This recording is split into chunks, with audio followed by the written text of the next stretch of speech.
ಇನ್ನು ಸಿಎಂ ವಿಚಾರಕ್ಕೆ ಸಂಬಂಧಪಟ್ಟಂತೆ ಮಾತನಾಡಿರುವಂತದ್ದು ಸದ್ಯ ಶಾಸಕರ ಬೆಂಬಲ ಸಿಎಂ ಸಿದ್ದರಾಮಯ್ಯ ಕಡೆ ಇದೆ ಅಂತಿದ್ದಾರೆ ಎಂಬಿ ಪಾಟೀಲ್. ನಾನೇ 5 ವರ್ಷ ಸಿಎಂ ಅಂತ ಅವರೇ ಹೇಳಿದ್ದಾರೆ. ತಪ್ಪೇನಿದೆ? ಹೈಕಮಾಂಡ್ ನಿರ್ಧಾರ ಎಲ್ರಿಗೂ ಕೂಡ ಅನ್ವಯಿಸುತ್ತೆ. ಸಿದ್ದರಾಮಯ್ಯ ಡಿಕೆ ಸೇರಿ ಎಲ್ರಿಗೂ ಇದು ಅನ್ವಯಿಸುತ್ತೆ. ಹೈಕಮಾಂಡ್ ಅವಶ್ಯಕತೆ ಇದ್ರೆ ಅದನ್ನ ಹೇಳುತ್ತೆ ಅಂತ ಎಂಬಿ ಪಾಟೀಲ್ ಪ್ರತಿಕ್ರಿಯೆ ಕೊಟ್ಟಿದ್ದಾರೆ.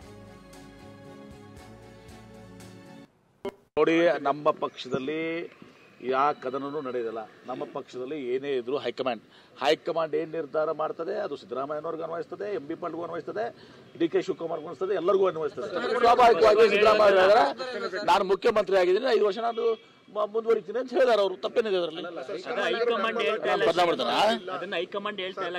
ಹೈಕಮಾಂಡ್ ಅದು ಅವಶ್ಯಕತೆ ಇದ್ರೆ ಹೇಳ್ತದೆ, ಅನಾವಶ್ಯಕವಾಗಿ ಅವರೇ ಕೇಳ್ತಾರೆ. ಡಿಕೆ ಶಿವಕುಮಾರ್ ಅವರಿಗೆ ಶಾಸಕರ ಬೆಂಬಲ ಇಲ್ಲ ಅನ್ನೋ ಮಾತನ್ನ ಸಿಎಂ ಹೇಳಿದ್ದಾರೆ. ಇದನ್ನ ಯಾವ ತರ ನಾವು ತಿಳ್ಕೋಬೇಕು?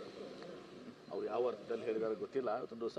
ಆದ್ರೆ ಬಹುತೇಕ ಇದು ಸತ್ಯ ಪರಿಸ್ಥಿತಿ ಅಂದ್ರೆ ಇವತ್ತು ಶಾಸಕರ ಬೆಂಬಲ ದಿವಸ ಸ್ವಾಭಾವಿಕವಾಗಿ ಸಿದ್ದರಾಮಯ್ಯ ಕಡೆ ಇದೆ. ಅದರ ಅರ್ಥ ಡಿ ಕೆ ಶಿವಕುಮಾರ್ ಅವ್ರ ಹತ್ರ ಶಾಸಕರ ಬೆಂಬಲ ಇಲ್ಲ ಅಂತಲ್ಲ.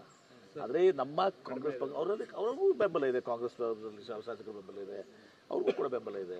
ಆದರೆ ನಮ್ಮಲ್ಲಿ ಎಲ್ಲಾನು ಕೂಡ ಇದೆಲ್ಲಾನು ಗಣನೆಗೆ ಬರೋದಲ್ಲ. ಅದು ನಮ್ಮಲ್ಲಿ ಪಕ್ಷ ಇವತ್ತಿನ ದಿವಸ ಅಂತಿಮವಾಗಿ ನಿರ್ಧಾರ ಮಾಡೋದು ಹೈಕಮಾಂಡ್.